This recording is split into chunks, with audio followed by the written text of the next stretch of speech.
Yep. All right, welcome to the show, World Soccer Radio on the Sports Byline USA Radio Network. I'm Nick Geber with Danny Page. Hey-o, and what's up, Danny, big guy? yeah, what an interesting weekend we've had in the Premier League. But before we get to that, Danny, I have to warn you. We have an intro for you. Can we kill the music here for a minute? Can we kill the intro music for here in a minute? Sports Byline. Okay, let's kill that because Danny, I want to let you know I've searched long and hard for this, but I have finally located it. Here, ladies and gentlemen, Danny Page. My little pony, my little pony. Yeah. My little pony. I used to wonder what friendship could be. My little pony. Until you all shared its magic with me. Big adventure, tons of fun. A beautiful heart, faithful and strong. Sharing kindness. All right, Danny. And magic. There you go. All right, so Danny, you have your very own intro, and I just want to let you know that. And and I hope that you feel honored that you've reached the point in this show as co-host of the show where you warrant your very own introduction. Yeah, no, absolutely. I'm honored to represent the My Little Ponies of the footballing world. And I have a My Little Pony sort of proclamation today. And that is coming up later. It's a bombshell. It will change the way you watch the Barclays Premier League the rest of the season when I make this big-time prediction coming up on tonight's show right here on Sports Byline. All right, well, we can't wait, Danny. It's going to be a great show. Of course, we'll be joined, it's not just the Premier League, Danny. We're going to be talking a little Major League Soccer as we get ready for the season, which is, literally just around the corner. And we're going to look at all the teams now, Danny. I'm going to be gone next week, which means you are going to have, shall we say, the keys to the car. All, the keys to the car are yours, son. Are you ready for them? Oh, I can't wait, man. It's going to be fun. Instead of this British snobbery, we'll talk about everything across the board. All right. You can give your Barcelona love affair. Look, we're going to be talking to Zach Wassink from Yahoo Sports. He wrote a fascinating article claiming that MLS is no better off today than it was back in August 2011. So we're going to talk to Zach about that. Look, we'd love to hear from you. We'll, of course, be getting into all the Premier League action over the weekend. 800-878-PLAY, 800-878-PLAY. Twitter @World Soccer Radio. Sorry, guys, a little different introduction today because we got to introduce Danny with his new theme song. My Little Pony Yeah, track. is the My Little Pony track. Brilliant. All right, 800-878-PLAY. By the way, big hello to our men and women in uniform serving around the world, listening on American Forces. And, of course, if you're listening on an affiliate station of the Sports Byline Network or TuneIn or iHeartRadio or watching us on YouTube at watchwsr.com, welcome to the show every weeknight, 9 p.m. We're going to go to break, though, and we'll be right back after this.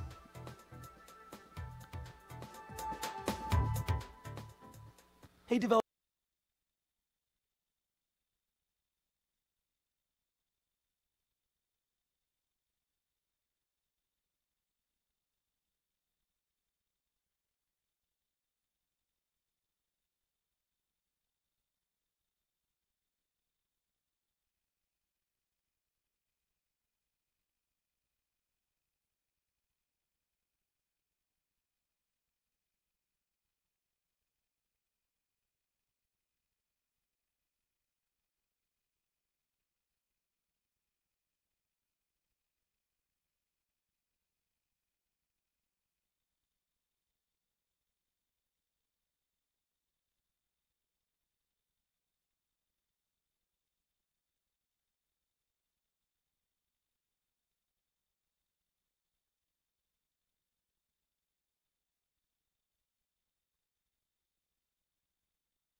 Wow, a little electronica there, Danny. No, this is mellow stuff. I sent in the electronic music to the guys up in San Fran. We got to get some of that next time around. You know, Oh, please, next no. week when you're gone. Please, no. Yes, Disco, yes, when I'm gone, absolutely. Feel free to Next play week- as much of that rubbish as you want. next week when you're gone, we're gonna have disco balls and lasers. This is gonna be a real show. And when I know? come back, Danny, it's going to be Echo and the Bunnymen start to finish. All right, just Hey, be prepared. You know, Ben Jatta, who runs the, who basically runs the coverage of fantasy MLS for the league, as well as I think some for NBC Sports. He wants us to come up with a bet, right? Okay. He wants us to come up with a bet for whoever finishes higher in the league. And he said, it would be funny if you did like a pie in the face. But like, I think it'd be funny if you had to go with me to an electronic show in Vegas or vice versa. I had to go with you to see like Echo and the Bunnymen or something. All right. Like, the loser, but you would love Echo and the Bunnymen. I would actually be pretty. Yeah, you'd be stoked. And You I don't us really old want to guys. be with you in a club anyway. Well, anyway, hey, listen, I am quite the club man, Danny. Even, with my advanced years, I'm known for my patented moves. All right, well, let's talk about someone else who's known for his patented moves. A lot of buzz right now, Danny, about Daniel Sturridge leading the line for Liverpool. We talk about Luis Suarez and the incredible job he's done up to this point in the Premier League. You drool over Luis Suarez. I do. I love Luis Suarez. But, Daniel Sturridge is setting some new records, and it looks to me like he is going to be the great hope for England at the World Cup, the way he's knocking in goals, Danny. Well, nobody's going to be the great hope for England at the World Cup. That's true. Fair enough. By the way, I'm with you. Fair enough. Come on. I'll go with that. There's, I really loved, outside of the fact that I knew him personally, I really loved the story of Pete Carroll winning the Super Bowl. You'll see where I'm going with this. Because Pete Carroll was fired by the New York Jets. The New England Patriots told him he wasn't good enough, but he remained persistent, and his success shined through. And that's the way I see Danny Sturridge. Man City says, sorry, kid, we don't need you. Chelsea says, sorry, you're surplus to our requirements. Yeah. Chelsea would win the league this year if they had hung on to Danny Sturridge. Well, Danny, there's a good chance Chelsea are going to win the league anyway this year without him, but it certainly would have been a lot easier. Been a certainty. But what's up with Chelsea? Look, Daniel Sturridge goes, Romelu Lukaku goes out on loan. I mean, they've got some prolific strikers out there that they're just sending out, and then they're keeping Samuel Eto'o and Fernando Torres. Go figure. Does that make any sense to you? You forgot Demba Ba. Thank you. I guess as we recap the weekend, we hear so much now, Nick, when you're watching games at this point of the season where it deals with the top or the bottom, the commentators say, we might remember that come May. And I think we had a lot of those moments this weekend. I think so too. We had that moment with Chelsea. We had that moment with City. But the Chelsea one sticks out to me. They were extremely fortunate to win that match against Everton. Well, Danny, that is the key to a team that can win the title. Right. And I don't care whether you're talking about Chelsea or, and I'm going to go out on a limb and say it, even Liverpool, who played very poorly but did what they had to do to get the win. It doesn't matter when that goal comes. Believe me, 2 or 3 years from now, no one's going to remember that was a 90th minute John Terry goal that sealed them the 3 points. They're just going to remember that they won the league or that they got 3 points from that match. No one's going to remember how tight it was or how poorly they played. The only thing that's important is that they got 3 points. Now, to this effect, I totally agree with Jose Mourinho. An ugly win is a win. Nevertheless, 3 points is 3 points. We can look at the table right now, Danny, and let's say that the top 4 to me, with Tottenham losing, very surprisingly, away to Carrow Road. Although, if you remember my predictions from Friday, Danny, it wasn't that surprising, right? Didn't I have an East Anglian result, too? I don't believe that you did, actually. I love football in the East of England. You have got this East Anglia thing going on, Danny. You must have once upon a time met... Your first experience with women must have been an old East Anglian maid who came to love you. She had maybe bad teeth and foul breath, but, she was like a grandma to you, but, these things happen. She had nice teeth, actually, and she's from Essex. Oh, okay. All right, well, there you go. No, but hey, that was the surprising result of the weekend, and I said during the game on Twitter, and I still feel that maybe I'll amend my statement. You're not going to be in the Barclays Premier League forever. Fans of the Canaries need to really enjoy this time, because if it's not this year, it's going to be next year. They just don't have the buying power to stay up, I don't think. Well, it certainly doesn't look good for them. But look, let's talk about it. With Spurs losing and with Everton losing, it looks to me pretty much like the top 4 are set. Now, look, mathematically, it's still possible, so don't get me wrong. It's still wide open mathematically. I mean, as a Liverpool supporter, I'm not popping the champagne corks yet for a Champions League spot next year. By the way, Man United could go on and win the Champions League and really stick a claw in Liverpool's hopes of going to the Champions League next year. And I see I see what you're doing. Are you high? But hey, Liverpool did it, and remember how upset Chelsea were? Wasn't it Chelsea that they upset, or was it Everton? Who did Liverpool knock out when they won the Champions League for the following year? They made it back in. Well, no, it was Chelsea did that to Tottenham. Thank you. Chelsea did that to Tottenham. That's right. But but let's go look at it. Liverpool 6 points up over Spurs. Right. Man United now in 6th place. Everton have gone on that kind of late season slump that we knew pretty much they would, especially with Lukaku being injured. United are 11 points behind, correct? I don't have the table in front of me. Yeah, United are. I tell you what, why don't I put the table up? If you're watching the show, by the way, on our Ustream, not Ustream, on our listen to me on our YouTube feed. YouTube. I know, I can't help it, Danny. Come on, old man. You know I'm having a birthday soon. It means I'm old. But let's take a look. We got Chelsea up top with 60 points.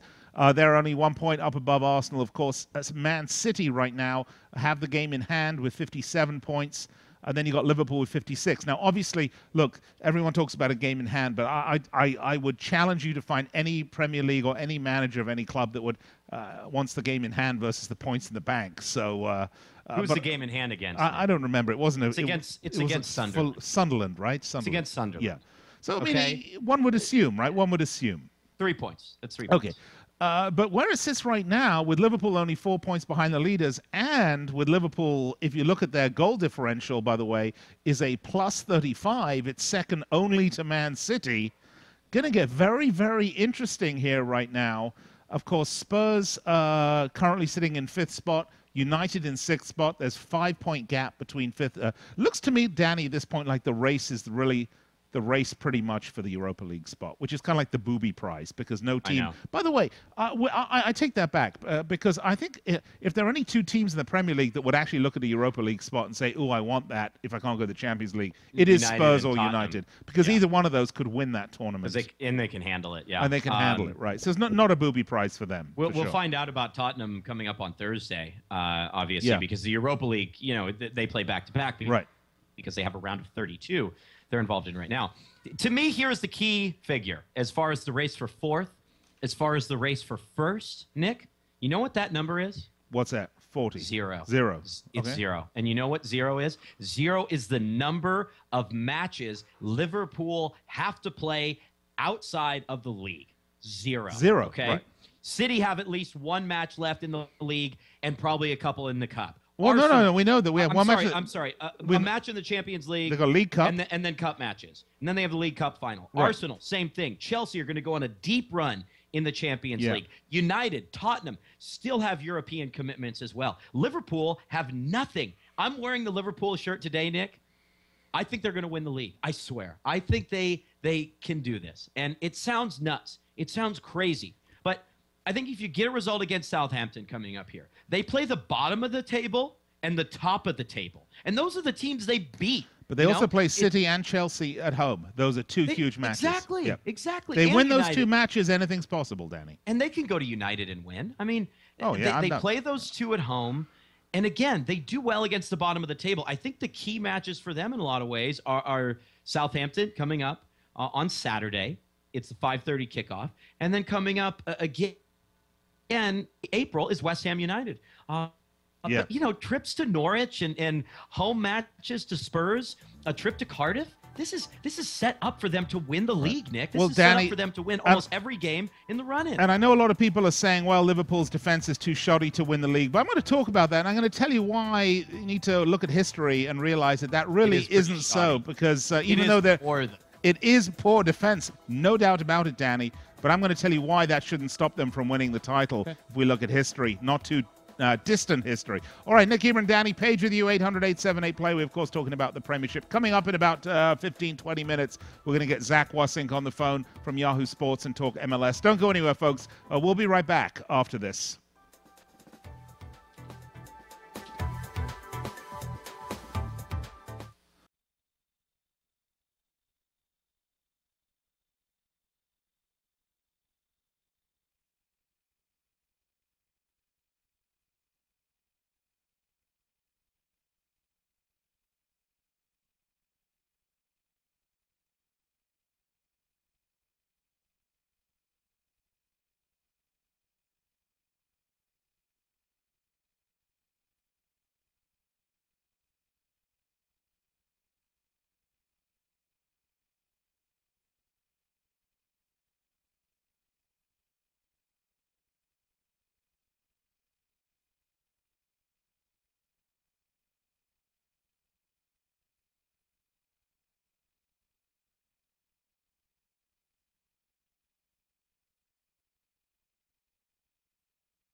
All right, now, Danny, when we're in the club in Vegas, I'm going to be putting on the patented moves here. Oh, my gosh. You'd like that, wouldn't you? Would that be This is embarrassing not to you? happening. Would that be embarrassing? People are saying, why are you That's bringing not your why- granddad to the club? I don't really care, man. There's a lot of old guys. Axwell, Teenage Crime, Swedish House Mafia. It's an all-time classic right there. Really? It just sounds like a little like craft work. I am the operator of my pocket calculator. All right. That's your jam. Welcome back to the show, World Soccer Radio, Sports Byline USA Radio Network. Hope you're getting into the electronica here, folks, because it's a new generation coming up, and this is what they all listen to. I think it personally is crap, but that's just me. All right, let's get back to it, Danny. We're talking about the Barclays Premier League, and you have said that you're picking Liverpool to win the league. I think that is a bold prediction, Danny. It is a bold prediction. That is what I do. I am bold, brother. Bold. Danny, from your lips to God's ears, I hope that it is indeed the case. You're not allowed to say it. I'm not allowed to say that. You might be thinking it, but you're not going to say it. You know, I think they have a chance. They certainly have a chance, and you are right. They are well positioned. There are a lot of things going for Liverpool. The one thing I will say to people that will say Liverpool do not have a title-winning defense, I will say two things. Number one is that the Liverpool defense is awful. Number two is it didn't stop Man United last year winning the title with a bloody awful defense. What you have to do to win the title, look, there's a saying that, you know, great teams are built from the back to front, defense first, blah, blah, blah. And while there is certainly a grain of truth to that, you can paper over a lot of defensive problems if you can just outscore the opposition. Liverpool right now are tied with Man City, or maybe they are the top scoring team in the Barclays Premier League. They have scored 70 goals this season, one more than City, albeit they played one more match than City. So let's put that out there. But having said that, I mean, that is an astounding number from this team. And you're going to paper over a lot of cracks. You're going to be able to come back when you shouldn't even be going down. Let's look at the match on Sunday as a wonderful example of that, Danny. Liverpool go 2-0 up. They give up that lead. It goes 2-2. Then they go 3-2. Then it's 3-3. Then they have to come back and win it 4-3. You cannot win matches like that with that sort of defense if you cannot score goals. And as long as they've got Sturridge and Suarez and Coutinho, as long as they've got those guys out there, along with Raheem Sterling, you know, able to sort of link up and be one of the, if not the most potent offense in the Premier League, they're going to be in with a chance, Danny. There's no doubt about it. Yeah, no doubt about it. You talk about the goal scoring, though, Nick, and you look at City. You know, in their last 5 matches in 3 competitions, they only have 3 goals. You know, they scored 2 in the win over Chelsea. Yep. They were blanked against Barcelona, blanked against Chelsea in the league, and then blanked against Norwich, and then, of course, they got the 1-0 win this weekend. So they surely seem within touching distance, depending on how long Aguero can be out. No, you're absolutely right about Liverpool in there. Here's what you have to admit, though, is that they do have defensive frailties. Huge and these problems. are things that have to be addressed. I think, let's say, hypothetically, Liverpool finish even first or second.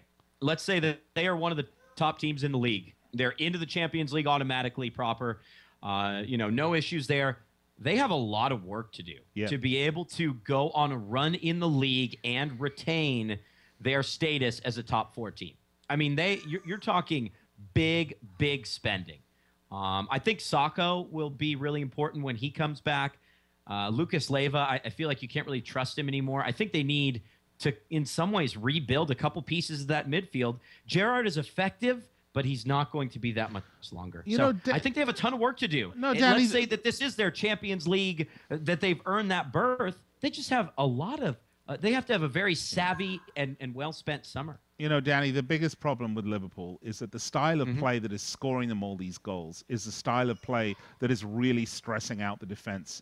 They push up a high line. They have to cover a lot more ground than they usually do. So, you know, they are going to have to retool the entire defensive line at Liverpool in order to make it work well for them, given the style of football they play. That's the problem, Danny. You can look at 1 or 2 individual players. The defenders that they have do not fit in with the Liverpool system right now that Brendan Rodgers is playing. That's all there is to it. It's not rocket science. They're going to have to go out and they're going to have to get new defenders that can handle the pace and the speed.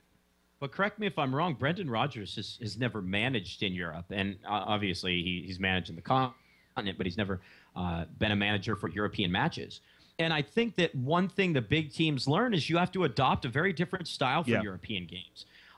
So a player like Martin Skrtel, who might not be able to defend with this, expansive, wide open, flowing brand of football that they play in the league, Skrtel's abilities may suit them far the Champions League for the continental style of football, for the type of football where they're going to need to, be a little more reserved. They're not going to be able to play like that in Europe. Am I crazy? No, I think you bring up a good point. Look, they just don't have the depth right now to be able to play a full European campaign. And they must next year, or they'll finish in 7th next year. Well, that is very true. Or else, they could maybe go out and qualify. Look, Liverpool are a team with a great European heritage. They generally don't bow out of Europe early. They generally do very well in Europe. But you're right. There's some question marks here. Brendan Rodgers never really managed in a European competition before. The team, very, very thin, doesn't have enough depth. These are all issues, and it all comes down to this. How much are FSG willing to invest in this team in the summer? And how well can Brendan Rodgers get the right players for him? And how well will Brendan Rodgers be able to choose the right players that will succeed in Europe? These are huge variables, Danny. We're looking really ahead of ourselves. I think, as we said earlier, I'm fairly confident we're going to be able to lock in the top 4 right now in the Premier League. By the same token, Danny, I'm fairly confident that we're going to be able to lock out the bottom 2 in Cardiff and Fulham, and old Vincent Tan is going to tan his hide all the way down to the Championship, and then we'll see if he still likes being a football owner, because he is a lousy owner. So we're going to see what happens there. The last relegation spot is currently occupied by Sunderland, although they, as we've talked about, have that game in hand. It'll be interesting to see. But I think as of right now, Danny, top 4 look pretty much set. Of course, anything can happen. I want to do my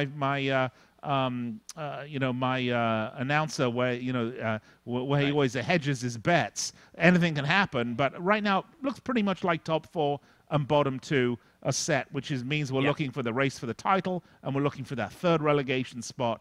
And I think we'll agree UEFA Cup at this point or Europa League looks to be a battle between Tottenham and Man United. By the way, we have to remind reborn. ourselves here, Nick. I made the statement on Twitter during the Norwich game. I said Norwich, Cardiff, and Fulham are going down. That's my opinion. That may very well be incorrect, but I think there's one thing we have to remember here, and that's that last year at this point in the season, Reading had 17 points. They were gone. They were out. Yeah. Fulham and Cardiff are 2 wins away. Yep. They're back-to-back wins away from pulling themselves out. So while they're certainly the prohibitive favorites and their very poor run of form recently and Fulham actually should have won over the weekend. Mm-hmm. It makes you say that, they're going down. We have to remember that, 18 days ago, West Ham were going down too, and now they're in the top half of the table. So they're just, Fulham at the bottom are just 4 points from safety. It's not over, but that's just our perception because of the way they play. Well, Danny, we talk about a lot of this in terms of, a couple of weeks ago they were here and a couple of weeks ago they were there. One of the things that's really important when you want to look and get a gauge on how well these teams are doing and who really seems like they're going to, they maybe could stand a chance. And I'm going to put back up the table. And I want to take a look. Goal differential is a really, really important marker. And it's one of the few statistics in football that I think people don't pay enough attention to. So right now, the team with the absolute dead worst goal differential is Fulham with 32, followed closely by Cardiff with 29. And Sunderland, even though they have minus 16, there are some teams above them with worse goal differentials. Norwich with a minus 19 and Palace with a minus 18. But if you want to talk about West Ham, Danny, they've got a minus 3. You see, they may not be scoring enough goals, but they're not conceding that many goals either. These numbers are really, really important. Generally, they won't lie. Generally, at the end of the year, the team with the three worst sets of goal differentials will be the teams that go down. This is a good marker to look at. I wouldn't be surprised if Sunderland escape, given that they have a game in hand. But I still have difficulty, Danny, with a 10-goal differential difference between Cardiff and Norwich, who are the next highest, so the next lowest, so to speak. I just don't see them getting out of it. I think it will be Cardiff and Fulham. In terms of goal differential, you're right. I'd look at maybe Norwich potentially as going down, or Palace. And even though West Brom, a lot of people are talking about their late failings in the season, you have to look. Their goal differential's not that bad. It's only -8, actually. I think they'll be fine as well. So although West Brom have rescued 2 points very late against Chelsea and Fulham. Yeah. If they didn't have those 2 points, they'd be in the drop zone. So yeah, they'd be in real trouble. Can I hit a couple tweets here? Please do. Yeah, please do. As we go to break, here's Edward Hart at Idaho United. Spurs didn't show up, but East Anglia football, man. Yeah, that's what I'm talking about. D-Mac says, strange weekend. MCFC look bad. Barca lost coming off the Champions League. That's a great point. Big story. Yeah. There's a big Madrid derby match, obviously, coming up. Liverpool will have problems if part of SAS or Sturridge have to sit for any match. They're carrying Liverpool. He's absolutely right. He's absolutely wrong. That's the thing. What happened when Suarez was out? Sturridge stepped up to the plate, to use a baseball term. They weren't chasing the title. I don't know. Chasing the title early in. I don't know. All right, we got to go to break. This is all good stuff, though. Enjoying the conversation, enjoying the discussion here on World Soccer Radio. It is, of course, the Barclays Premier League. When we come back, we're actually going to turn our attention to a little domestic soccer. We're going to talk MLS, a fascinating article written by our next guest, Zach Wassink from Yahoo Sports, suggesting MLS are no better off today than they were in August 2011. Love to get your take on it. Folks, don't go anywhere. This is going to be a fascinating discussion, and it's only here on World Soccer Radio. Nick and Danny, we'll be right back.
All right, welcome back to the show, World Soccer Radio Sports Byline USA. Nick and Danny. By the way, find us on Twitter at World Soccer Radio, and if you've got something to say, give us a call in studio at 800-878-PLAY, 800-878-PLAY. Interesting discussion about the Premier League. It is getting to that point, as we were mentioning, where essentially the decisions are being made right now, Danny. The decisions are absolutely being made right now, Nick. Again, the figure I look at with Liverpool is 0. You know, zero fixtures against anyone else. All right, we'll get to MLS. All right, and enough of that. I know, I was pretty caught up in that number. You know? Yeah, 0. You like that? Well, let's talk about. Let's turn our attention, shall we, to Major League Soccer and the discussion going on right now. There was an article in Yahoo Sports by a gentleman by the name of Zach Wassink, who we've pleased to say we've had on this show before, discussing that in his opinion, MLS is no better off than it was in August 2011. Now, these are some big assertions from Zach, especially given some of the big moves from Major League Soccer, the supposed Miami franchise, amongst others, NYCFC, the new TV deal. But Zach scratched beneath the surface of these stories, had an interesting analysis. Let's welcome to the show for the second time our special guest from Yahoo Sports, Zach Wassink. Zach, how are you? It's good to be back. Thanks for having me, guys. Well, it's great to have you back, Zach. I read the article and I was really interested by it because you really were able to take some of the spin coming from MLS, much of which is indeed positive, and turn a critical eye on it. I mean, some of the points you brought up, Zach, and we're going to go down these point by point. The Beckham in Miami franchise isn't done yet. There's no stadium. I mean, it's really just a franchise in concept at this point only. There's no stadium in New York. The TV ratings are awful. They're going back to a network that they were happy to leave just a few years ago because they weren't getting the exposure they wanted. You know, a lot of issues like this, Zach. Attendance is down. So why the negative outlook? Well, you got to remember what it felt like to be a fan in August 2011. MLS was set to be the cornerstone of this brand new sports network that had a lot of hype for it. Beckham was playing better than he'd ever played while with LA. Thierry Henry was playing well. You had all this momentum, and you really felt like U.S. soccer, our top flight, was going to take a next step. You know, we're never going to be the NFL, of course. Nobody was even thinking that. But to say 3 years down the road that the ratings are nowhere near where they were hoped to be. Attendance is down across the league, and MLS attendance numbers, as anybody who follows the league knows, are very inflated from what they actually are. And you've got this expansion into two markets where there's really no proof out there that these markets want another Major League Soccer team in New York and one in Miami. We've already seen one in Miami fail. The one in Miami that's there right now needs funding and a stadium. The one in New York is no closer to having a stadium than when the team was announced. And I don't feel that upswing. And I was speaking with somebody who works for NBC about this. And he was telling me it's kind of a lame duck program now. And if you don't believe me, look at the Olympics. During the Olympics on MSNBC, NBC Sports, CNBC, they would air a ton of Premier League commercials. I'm a big Olympic guy. I had Olympics on all the time. I think I saw 2 MLS ads. Right. And this is exactly what Fox did with the league in 2011. And I hope that won't be the case here. I hope NBC will be all in on the final year of this deal. But they really don't have a reason to be. And anybody out there thinking NBC is going to be missing MLS, they're getting NASCAR next year. They're going to be just fine. Well, Zach, sorry, Danny, you have a point? Yeah, let me jump in here as far as the local television ratings. Zach, is that we compare, because the NFL is so successful, we look at those national ratings and they're absolutely massive. I don't think it's fair to look at national ratings for other sports. I think if you look at baseball, the national ratings for baseball outside of the World Series are normally pretty poor, okay? And obviously MLS's ratings aren't going to be anywhere near the same as Major League Baseball on a national level at any point. But the regional following for MLS is strong in the same way I think you would see being a Cleveland guy in Cleveland. The Indians, for example, 0 national pull, but they're a beloved team in that region. And to me, that's what MLS has done and has succeeded in.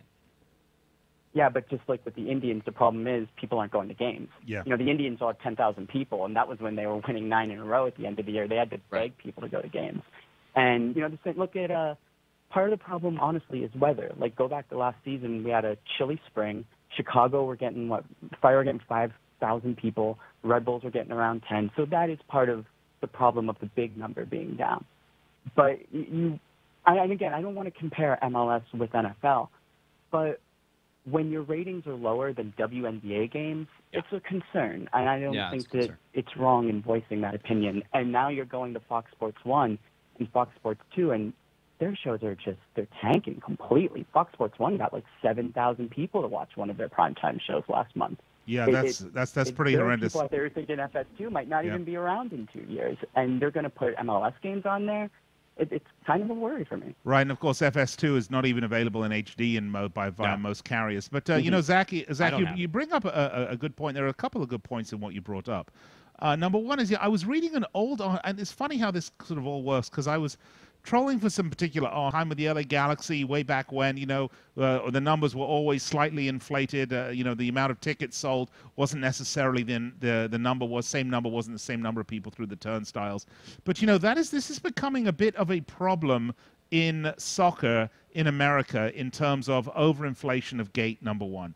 Number two, you talk about television ratings, and we've discussed them a fair amount on this show. And I believe firmly that MLS will find its sweet spot in this country as a local play, and that there's very little national excitement that's going to be generated by a 5-year-old franchise from a secondary or tertiary market team playing an 8-year-old franchise from a secondary or tertiary market team. I mean, you're just not going to get that level of national interest, because these are fairly new teams in a relatively new league in a sport that's just now starting to get mainstream acceptance. It's going to take a long time before your small market teams are going to get big market numbers on national TV, if it happens ever, Zach. I do agree with that, but I can tell you from back in 2011, they were at least hoping for stability. They were never looking for 1 million people for every NBC game.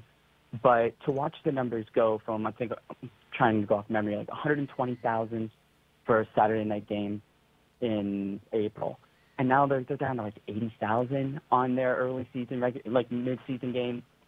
That it wasn't supposed to be like this. They were supposed to be a good partnership here, and they did want to expand to a more national audience, not necessarily having a person who lives in New Jersey becoming a Columbus fan. Anything of that nature, but just watching. Americans watch sports all the time when they don't have an affiliation to a team. But Zach, we'll have ESPN on. Zach, I'm going to suggest here is the problem, and here is a problem that Major League Soccer will not be able to overcome during probably any of our lifetimes. Okay, if you look at the overall number of people who are going to go to a Major League Soccer game, they're a very small percentage of the total number of people they want to be viewing Major League Soccer games on television.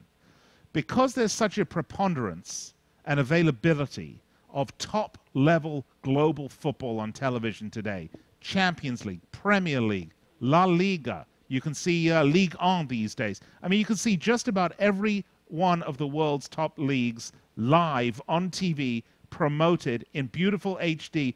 It doesn't make a difference to me if I'm sitting in my living room watching the match from Anfield as opposed to watching a match from the Home Depot Center. If I'm not going to the StubHub Center, what difference does it make? So I think people are likely to tune in to what they deem to be the NFL of world football as opposed to tune into the CFL of world football. And that's something that MLS can never overcome.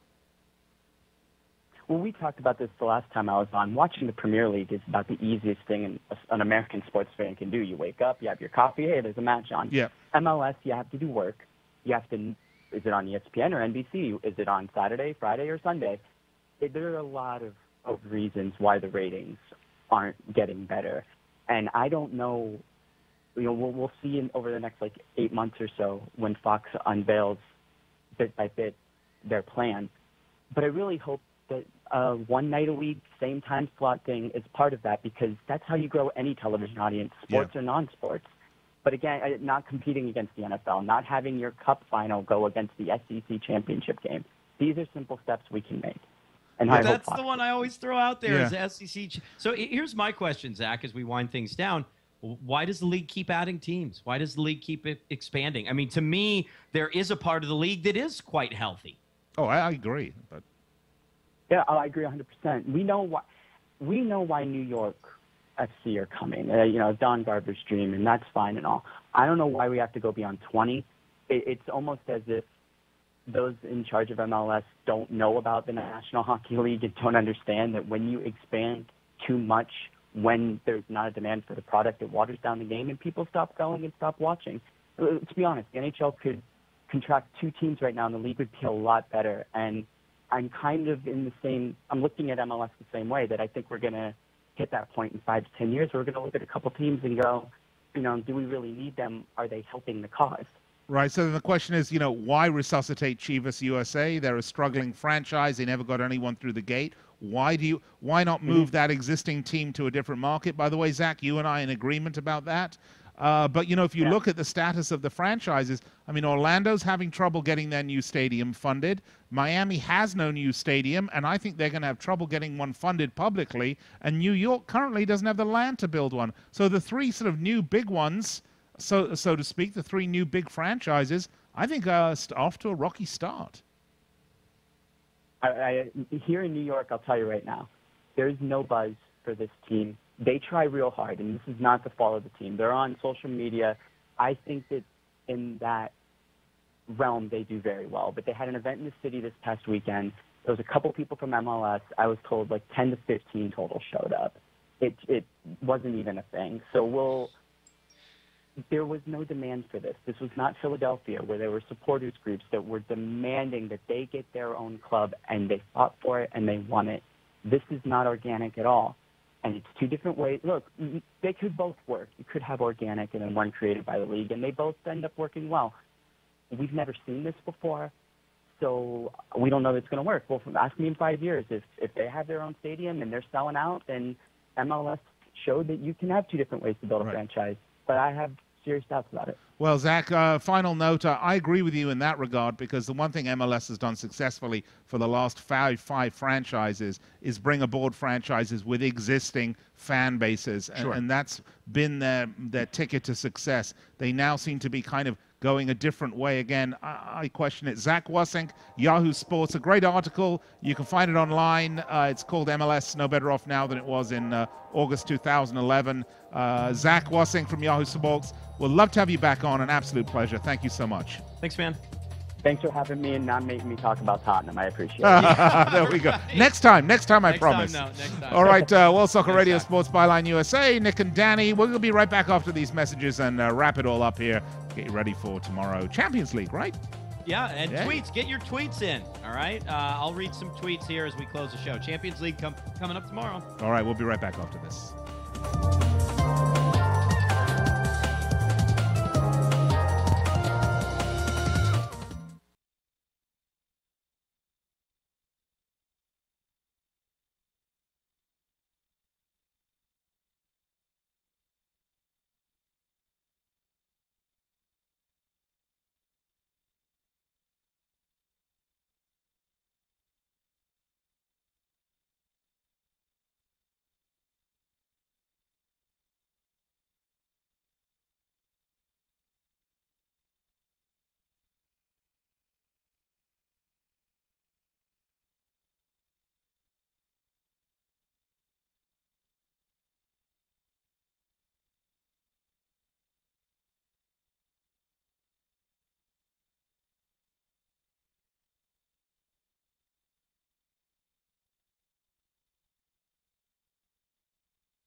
All right, welcome back. World Soccer Radio, Sports Byline USA. Nick and Danny with you. Danny, let's have the tweets. Yeah, let's have a look, shall we? A lot of viewer interaction today. It's been great. Here's one from John P. O'Donnell Jr., who says, Salt Lake was pretty much NYCFC. I don't get that one, do you? Yeah, I think he's talking about in terms of a team that was hoisted on its supporters rather than one that supported Wassink. But it's done, it's not done badly at all. Right. I got it. That's actually pretty good. Yeah. D-Mac says, this is a good one. MLS Season Pass is available on Roku/Apple TV, $69 for every game, live deal. or on demand anytime. I probably will pay that, Nick. That's a heck of a deal. That's a great deal. All the time, and you have every game. By the way, I just want to point out, Danny, MLS is a great value for money league. It is.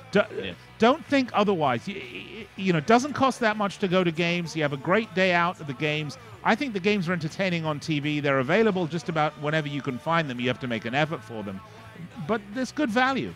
Here's one thought, too, as well from one viewer. It's DMAC says, I always thought that MLS should try to own Monday or Tuesday night when nothing is on, not Sunday night against NFL/Major League Baseball. Yeah, well, it's a decent point. That's a great point. Some sort of Monday night feature on ESPN once college basketball is over. Yeah. Monday Night Soccer. Well, you don't want to go up against Monday Night Football, right? You call it Monday Night Football. Right.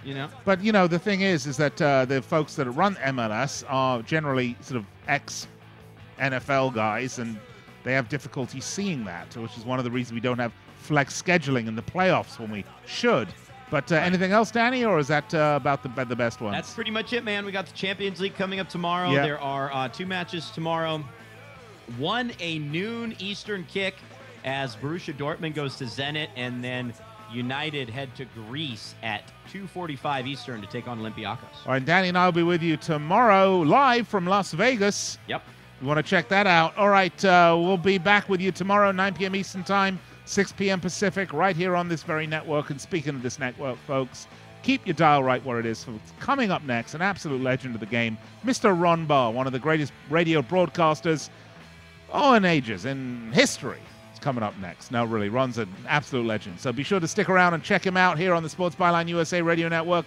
We'll be back with you tomorrow. Have a great night. Stay safe. Cheers. And we will be back with you tomorrow. Cheers.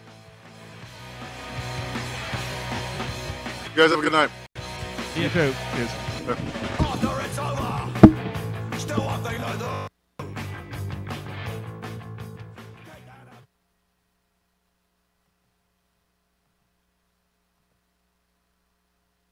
All right, Danny. I'll give you a call later, okay? All right, buddy. Sounds good. Are you leaving tonight or tomorrow morning? I'm leaving in the morning. Yeah. Okay. Too much to do tonight. A lot of crap to do. Totally. All right. Totally. Bye, bud. I'll see you.